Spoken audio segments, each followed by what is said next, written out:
The object is a three-phase 440V pump control panel.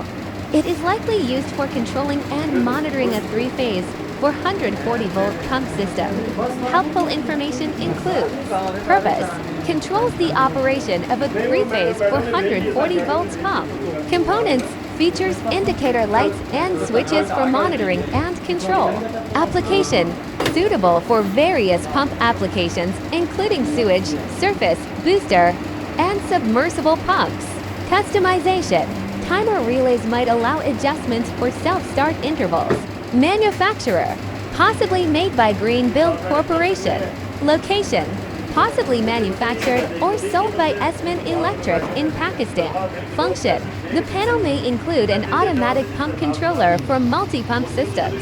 Operation: it can start and stop pumps and allows for operator monitoring and control. ####yuan.